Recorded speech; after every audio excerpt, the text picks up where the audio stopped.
গুড়িয়া নিজের ভাই ভোলু আর তার স্ত্রী রম্ভার বাড়িতেই থাকতো। ভোলুর এখন নতুন নতুন বিয়ে হয়েছিল আর রম্ভা খুবই দুষ্টু আর চালাক স্বভাবের ছিল। একদিন রম্ভা ভোলুকে একা একা কিছু বলছিল। আরে শোনো, এরকম কতদিন চলবে গো? কি বলতে চাও রমা তুমি? তোমার তো কিছু বুঝতেই পারছি না গো। থাক, ছেড়ে দাও তুমি। আরে বলোই না, তোমার জন্য আমি সব কিছু করতে পারি জানো তো রম্ভা। আচ্ছা, কিছু? হ্যাঁ বাবা, হ্যাঁ। তাহলে নিজের বোনের কিছু একটা করো। আমাকে কি এইখানে বিয়ে করে এই জন্য এনেছিলে যে তোমার বোনের চাকরানি করব? আরে রম্ভা, কিন্তু গুড়িয়া দিদি তোমার থেকে বেশি কাজ করে তো। ভোলু রম্ভার রাগ দেখে তার কানে গিয়ে আস্তে আস্তে বলে ওঠে, তুমি হয়তো এইটা এখনো পর্যন্ত জানোই না, কিন্তু আমার বাবা অর্ধেক সম্পত্তি গুড়িয়ার নামে করে রেখেছে। ওরাই মনে করেছিলেন যে গুড়িয়াকে দত্তক নিয়েছে, তাই ও ভাগ পাবে না, পরে সমস্যা হবে। সেই জন্য জমি আর সম্পত্তি আগে থেকেই ভাগ করে দেওয়া হয়েছিল। তাই অর্ধেক সংসার তো দিদিই চালাচ্ছে। সেই জন্য এরপর থেকে আর এরকম আজে বাজে কথা বলো না ওকে নিয়ে। দেখো, তুমি এক্ষুনি বলেছিলে যে তুমি যা কিছু করবে আমার জন্য, তাই না? হ্যাঁ, সেটা তো বলেইছিলাম। বলো কি লাগবে তোমার, বলো। ঠিক আছে, বলছি। রম্ভা ভোলুর কানে কিছু একটা বলে আর ভোলু খুব আশ্চর্য হয়। রম্ভা একটা ছোট্ট হাসি দেয় আর ভোলু চিন্তায় ডুবে যায়। কিছুক্ষণ পর ভোলু আর রম্ভা গুড়িয়ার রুমে যায়। গুড়িয়া পেঁয়াজ কাটছিল।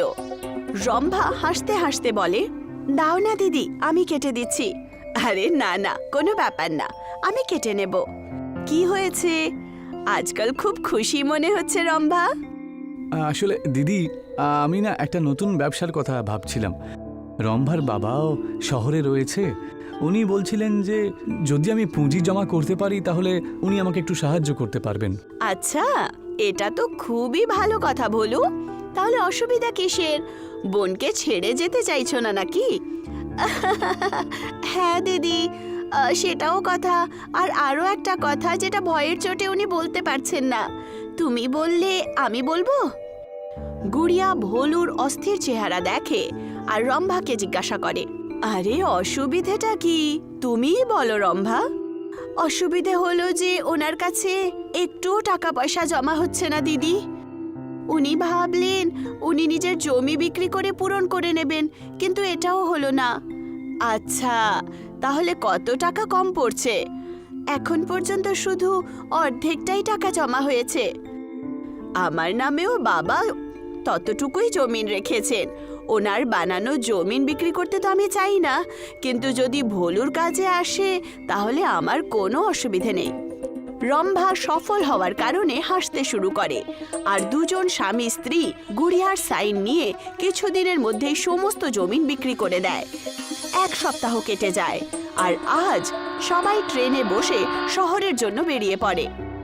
শহর তো আমি আজ পর্যন্ত যাইনি, ব্যাস বাবা বলতেন যে কোনোদিন নিয়ে যাবেন। হ্যাঁ দিদি, সেই জন্যই তো আমি শহরে যাব। এইভাবে বাবার কথাটাও পূরণ হয়ে যাবে। তুমি আমাকে নিজের সাথে এনে খুব ভালো করেছো ভোলু। আমাকে একা থাকতে দাওনি, খুব ভালো কথা। আরে দিদি, তোমার কারণেই তো আমরা শহরে যাওয়ার পয়সা জুটিয়েছি, আর ওনার ব্যবসারও। এতটা তো আমি করতেই পারি, তাই না রম্ভা? কথাবার্তা বলতে বলতে অনেক সময় কেটে যায় আর সবাই স্টেশনে পৌঁছে যায়। ভোলু, রম্ভা আর গুড়িয়ার সাথে একটা স্টেশনে নামে। আমরা কি শহর চলে এসেছি ভোলু? হ্যাঁ দিদি, আমরা এসে গেছি। খুব খিদে পেয়ে গেছে।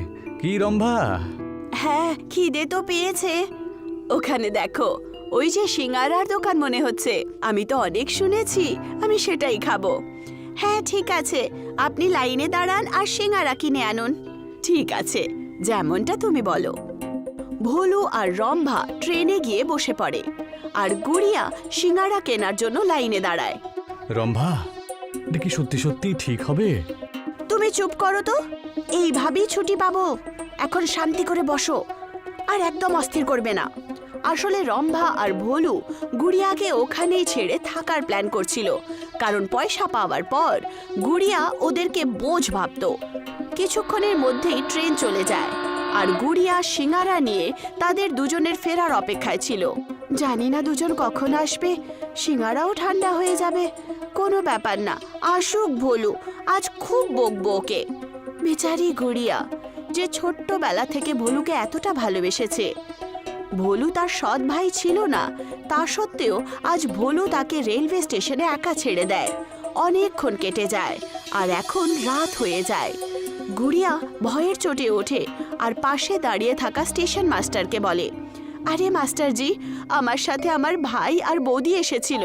আমি অনেকক্ষণ ধরে ওদের জন্য অপেক্ষা করছি, কিন্তু ওরা ফিরলোই না। আচ্ছা মা, এখানে তো এরকম কোনো ঘটনা এখানে ঘটেইনি। আর আমার বলতে খুব খারাপই লাগছে, কিন্তু মনে হচ্ছে ওরা দুজন তোমাকে একা ছেড়ে দিয়ে চলে গেছে এখান থেকে। না না, এরকমটা হতে পারে না। আমার ভোলু কখনো এরকম করবে না। তার জন্য আমি এই সিঙ্গারা কিনে রেখেছি, আর ও এখন পর্যন্ত আসেনি। মা, আমি অনেক বছর ধরে এইখানকার স্টেশন মাস্টার, জানো তো। আর আমি এরকম অনেক ঘটনা দেখেছি। যদি তোমাকে এখানে কেউ ভুলবশত ফেলে রেখে চলে গিয়ে থাকে, তাহলে তো সে এতক্ষণ এখানে চলে এসে তোমাকে নিয়ে যেত। গুড়িয়ার চোখে জল চলে আসে। সে এই ব্যাপারটায় বিশ্বাসই করতে পারছিল না যে আসলে তার সাথে ভোলু কখনো এরকমটা করবে। আমি তো বুঝতেই পারছি ওরা দুজন তোমাকে এখানে ছেড়ে চলে গেছে। ভোলু, রম্বা। দুদিন কেটে যায়, গুড়িয়া কিছুই খেলো না। তার অবস্থা খুবই খারাপ হয়ে গেছিল। স্টেশন মাস্টার তার এই অবস্থা দেখে তার জন্য ভেলপুরি নিয়ে আসে। মা, তোমার বয়সেই আমার মেয়ে আজকের হতো, জানো তো, যাকে ছোটবেলায় হারিয়ে ফেলেছিলাম। তোমার এই কষ্ট আমি দেখতে পাচ্ছি না। তুমি এক কাজ করো, আমার বাড়ি চলো। আর এই নাও, খুব সুন্দর জিনিস নিয়ে এসেছি, একবার খেয়ে দেখো না। আমার ইচ্ছে নেই মাস্টারজি, আমি কিছুই বুঝতে পারছি না। আচ্ছা ঠিক আছে, সামান্য একটু খাও না। আমার গিন্নি খুব ভালো ভালো রান্না করেন তো। এখানে স্টেশনে বসে থাকাটা কিন্তু তোমার শরীরের জন্য একেবারেই ভালো নয়। গুড়িয়ার চোখ এখন জলে ভেজা, আর সে কিছুই বুঝতে পারছিল না। আর সে যেই মাত্র ভেলপুরি খায়, তার মন একটু ভালো হয়। ভালো। চলো বা চলো, এখন বাড়ি চলো। আমি আমার বউকে আগেই তো বলে রেখেছিলাম ও যেন তোমার জন্য কিছু বানিয়ে রাখে। গুড়িয়া স্টেশন মাস্টারের বাড়িতে যায়। সে ওনার সাথে আর ওনার বউকে বলে, আমি এটা চাই না যে আমি রোজ এই বাড়িতে বিনা কিছু পয়সা দিয়ে খেতে থাকি। আমাকে কিছু কাজ দিয়ে দিন মাস্টারজি। মা, স্টেশনে আমার একটা দোকান আছে, তুমি ওটা নিজের মতন ব্যবহার করো। আর যা তৈরি করে বিক্রি করতে চাও বিক্রি করো। হ্যাঁ সোনা, আমিও তোমার সাহায্য করব দোকানে। দিনের বেলা এমনিতেও আমার কোনো কাজ থাকে না, আর বাড়িতে একাও থাকি। আমার খুব খারাপ লাগছিল, কিন্তু সেই ভেলপুরি খেয়ে আমার মন ঠিক হয়ে গেল। আমিও সেটাই বানাবো। ঠিক আছে সোনা, আমরা দুজনের পুরো স্বাদ তোমাদের সাথে আছে। কিছুদিন কেটে গেছিল আর গুড়িয়ার দোকান ভালোই চলছিল। গুড়িয়া এখন ভেলপুরি নতুন ভাবে বানাচ্ছিল, চাটনিগুলোকে মিলিয়ে। আসুন, চাটনি ভেলপুরি খান। টক মিষ্টি যেরকম চান সেরকমই পাবেন। লোকেরা লাইন লাগিয়ে দাঁড়িয়েছিল। কিছুদিন হয়েছিল, কিন্তু ভেলপুরির দোকান খুব ভালো চলছিল। আর স্টেশন মাস্টার আসেন। এই তো কদিন মাত্র হলো, আর তোমার দোকান তো বেশ ভালোই চলছে মা। এইভাবেই যেন চলতে থাকে না, তাহলে তুমি বড় ব্যবসায়ী হয়ে যাবে কিন্তু। তুমিও না বাবা। বাবা। এটা শুনে স্টেশন মাস্টারের চোখে জল চলে আসে, আর ওনার মনে হলো গুড়িয়া ওনাকে নিজের মাতা পিতার ভাবে মেনে নিয়েছে। তুই এখন আমাদেরই মেয়ে। যাই হোক না কেন, আমরা তোর সাথে সব সময় থাকবো। আপনারা দুজন এরকম সময়ে মা বাবার রূপে এসেছেন যখন আমার সাহারার সবচেয়ে বেশি দরকার ছিল। আপনারা আমার জন্য ভগবানের থেকে কম নন। অনেক মাস কেটে যায় আর এখন গুড়িয়ার 3টে দোকান হয়ে গেছিল সেই স্টেশনেই। আর আজ অনেক মাস পর একটা খুবই ভালো ঘটনা হয়। ভোলু আর রম্ভা গুড়িয়ার দোকানে আসে। একটা ফুচকা দেবে তো? আরে ভোলু, তুই? দিদি, তুমি এখানে কি করছো? দোকানে কাজ পেয়েছে হয়তো কারোর দয়ায়। চলো এখন 2টো ভেলপুরি দাও। হ্যাঁ, এক্ষুনি দিচ্ছি। দুজনই ভেলপুরি নিয়ে খেতে খেতে কথা বলতে শুরু করে। চলো, এখন তো তোমার খারাপ লাগবে না, না? এখন কম করে ও কোনো কাজ তো পেয়েছে। হ্যাঁ, চলে যাই। তক্ষুনি ওখানে স্টেশন মাস্টার আসেন আর গুড়িয়াকে বলেন, মা, তোমার 4টে দোকানের হিসেব চলে এসেছে তো। আর সব থেকে আনন্দের খবরটা শোনো। সেটা কি বাবা? এইবারে লাভ তো লক্ষ লক্ষ টাকা হয়েছে গো। এই সব কিছু তো আপনারই বাবা। যদি আপনি না থাকতেন আমার বাবার পর কারোর থাকার অনুভবই হতো না। লাখ টাকার লাভ, তুমি শুনলে? হ্যাঁ, তাই তো শুনলাম রম্ভা, কিন্তু কিন্তু কিচ্ছু না, চলো আমার সাথে। রম্ভা ভোলুকে নিয়ে গুড়িয়ার কাছে আসে। ও দিদি, একটু শোনো। আমরা সেদিন তোমাকে ভুলে এগিয়ে গিয়েছিলাম, আর তারপর পয়সার ব্যবস্থাই হলো না, তাই আজ এখানে আসলাম। কেন গো? হ্যাঁ দিদি, ও ঠিক কথাই বলছে। তুমি আমাদের সাথেই চলো। আমাদেরকে ক্ষমা করে দিন দিদি। আমি তো কতদিন ধরে ঘুমোইনি আপনার চিন্তায়।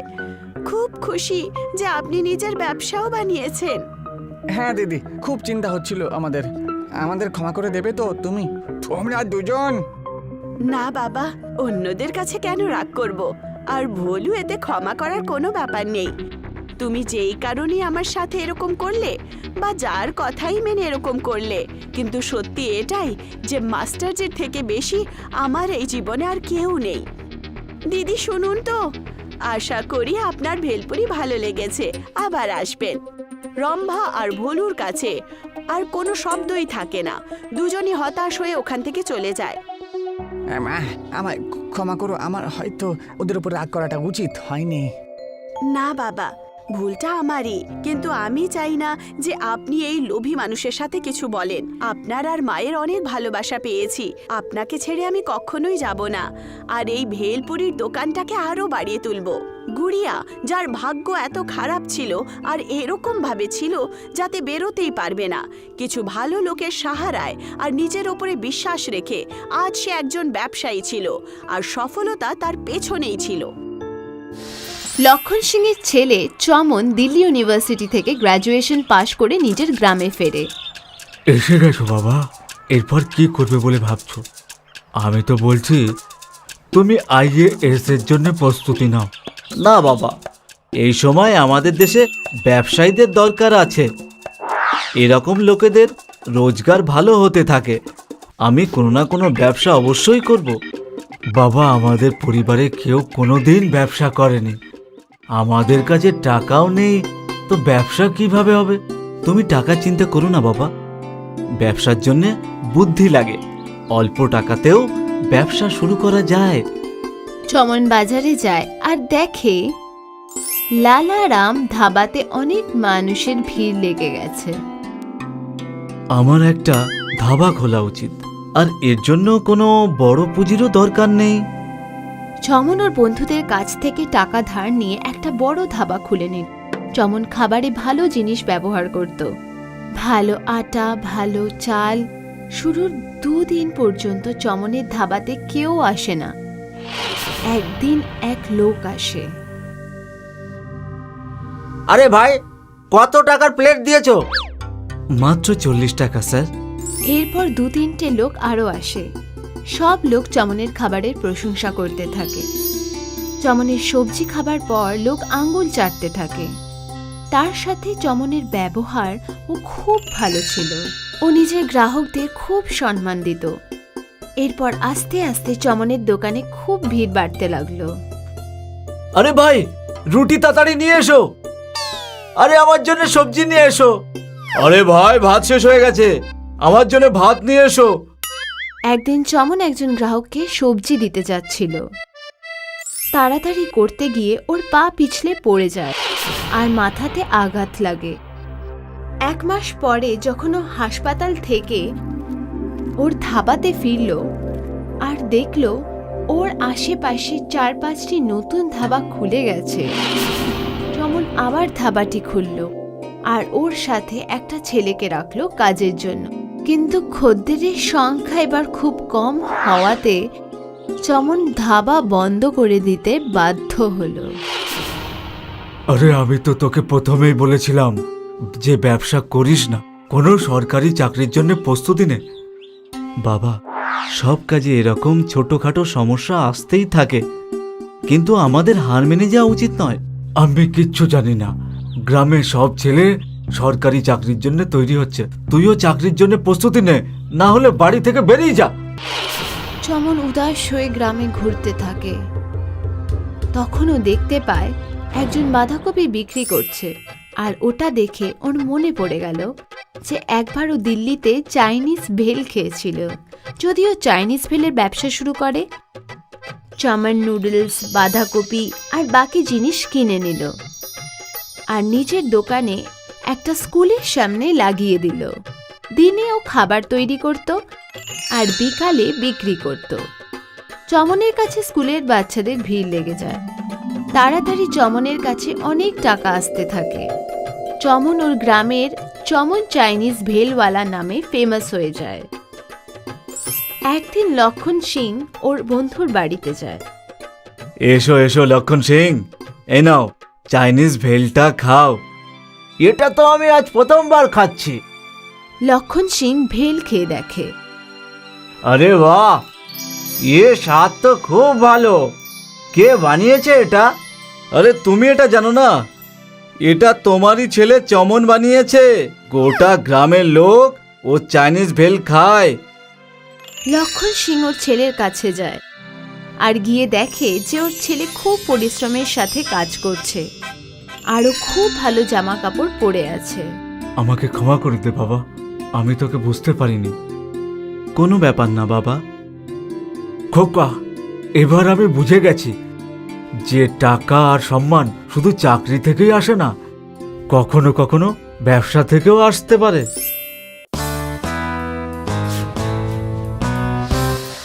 ये कहानी है राम नारायण की, जो फिरोजपुर स्टेशन पर कुली था। कुली, आया मैडम। कितने पैसे लोगे?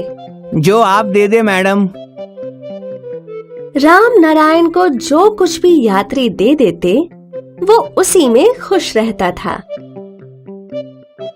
एक दिन कुछ कुली मजदूरी बढ़ाने के लिए हड़ताल पर बैठ गए। तब राम नारायण उनके पास गया।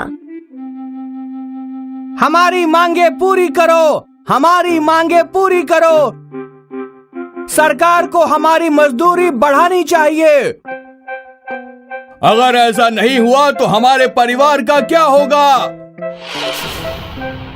भाई, लेकिन जो यात्री आते हैं क्या उनका परिवार नहीं है? अगर हम अपनी मजदूरी बढ़ा देंगे तो क्या उनकी जेब हल्की नहीं हो जाएगी?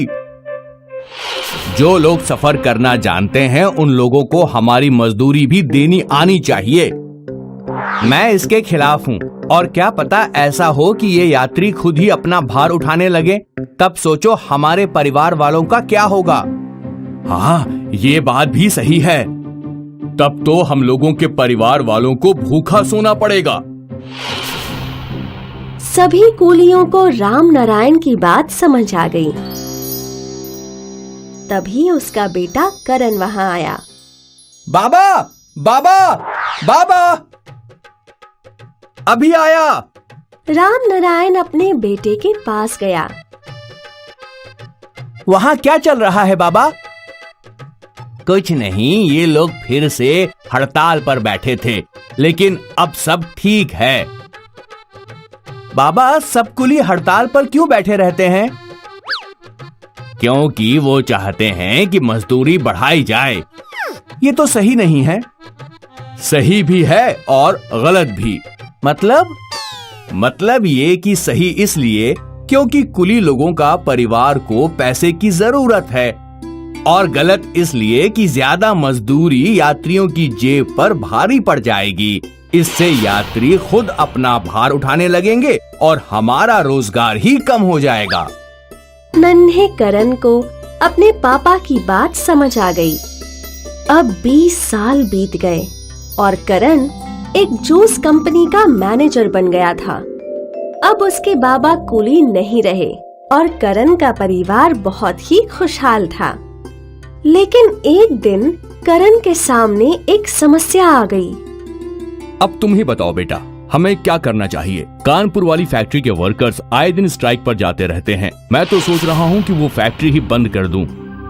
नहीं सर, फैक्ट्री बंद करने से बहुत से परिवारों को नुकसान पहुंचेगा।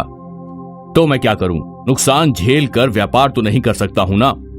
आप मुझे एक मौका दीजिए, मैं वहां जाकर उनसे बात करूंगा। अब करण रेलगाड़ी में बैठकर कानपुर के लिए निकल पड़ा। कानपुर पहुंचकर वो सीधे कंपनी में गया।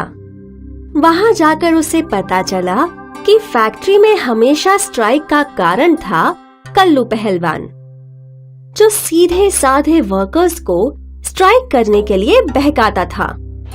शर्मा जी, मुझे सारे वर्कर्स से बात करनी है। क्या आप उन सभी को यहाँ बुला सकते हैं? कुछ ही देर में सारे वर्कर्स वहां आ गए और कल्लू पहलवान भी। आप लोग सोच रहे होंगे कि मैंने आप सभी को यहाँ क्यों बुलाया। मैंने आप सभी को यहाँ एक कहानी सुनाने के लिए बुलाया है। कहानी?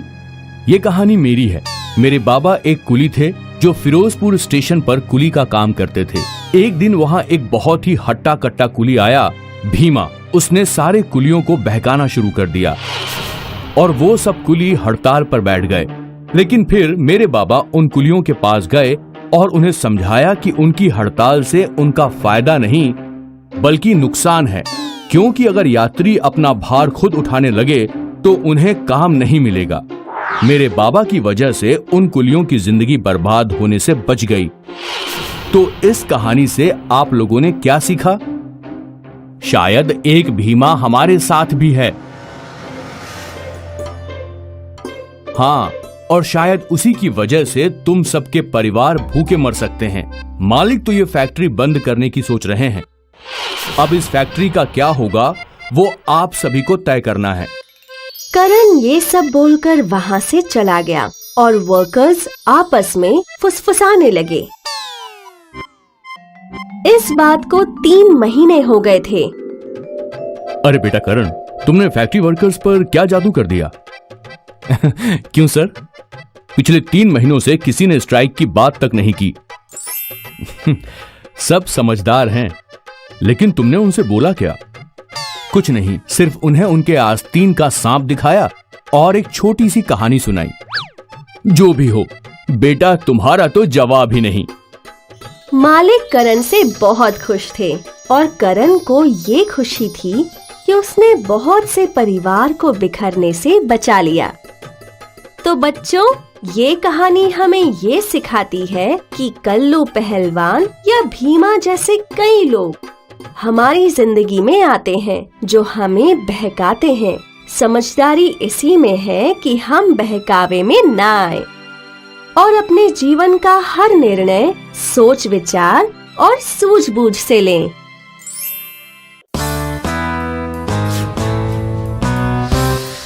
वसई की एक छोटी सी झोपड़ी में पिंटू और उसकी माँ मीना रहा करते थे। पिंटू के बाबा को गुजरे हुए कई साल हो गए थे। मीना दूसरों के घरों में बर्तन धोकर घर का खर्चा चलाया करती थी। पिंटू और मीना दोनों गरीबी की जिंदगी जी रहे थे। बेटा पिंटू, मैं चाहती हूँ कि कल से तुम स्कूल जाओ और पढ़ाई करो। लेकिन माँ, हमारे घर की परिस्थिति इतनी खराब है, आप मेरी पढ़ाई का खर्चा कैसे उठाएंगी? वो मैं देख लूंगी। बाकी तुम सिर्फ पढ़ाई पे ध्यान दो। वैसे भी सारा दिन यहाँ वहाँ मटर गश्ती ही करते रहते हो। कम से कम अगर तुम स्कूल जाओगे तो भविष्य में तो तुम्हारी जिंदगी संवर जाएगी। ठीक है माँ, लेकिन मैं भी कुछ काम ढूंढकर आपकी मदद करूँगा। हाँ ठीक है। और अगले दिन मीना अपने बेटे को पहली बार स्कूल छोड़ने गई। मीना बहुत खुश थी और अपने बेटे को स्कूल में जाते देख उसके आंसू नहीं रुके। अब मीना ने और 2 घरों में काम करना शुरू कर दिया था। पिंटू स्कूल से लौटकर अपनी माँ मीना की राह देखने लगा। माँ को अब तक तो लौट आना चाहिए था, कहाँ रह गई माँ? पिंटू काफी देर तक राह देखता रहा और फिर मीना लौट आई। कहाँ रह गई थी आप? कुछ नहीं, मैं और 2 घरों में काम कर रही थी। और 2? हाँ, तेरी पढ़ाई के लिए। माँ, वैसे तेरे स्कूल का पहला दिन कैसा था? बहुत अच्छा था माँ। मेरे स्कूल में बहुत से बच्चे हैं, मैंने बहुत सारे दोस्त भी बनाए और हमारे मास्टर जी भी बहुत अच्छे हैं। अच्छा है, अच्छा है। तुम अच्छे से पढ़ लिख कर बड़े ऑफिसर बन जाओ। और माँ, मैंने अपने लिए काम भी ढूंढ लिया है। कल से मैं रोज पेपर डालने जाऊंगा, जिससे आपकी कुछ और मदद हो जाएगी। मेरा लाडला। और अगले दिन से पिंटू रोज लोगों के घरों में पेपर डालने लगा। उसके बदले व्यापारी उसे कुछ पैसे दे दिया करता था और फिर घर लौटकर वो स्कूल के लिए तैयार हुआ करता था। और फिर मीना उसे स्कूल छोड़कर अपने काम पर चली जाया करती थी। कई दिनों तक ये सिलसिला चलता रहा।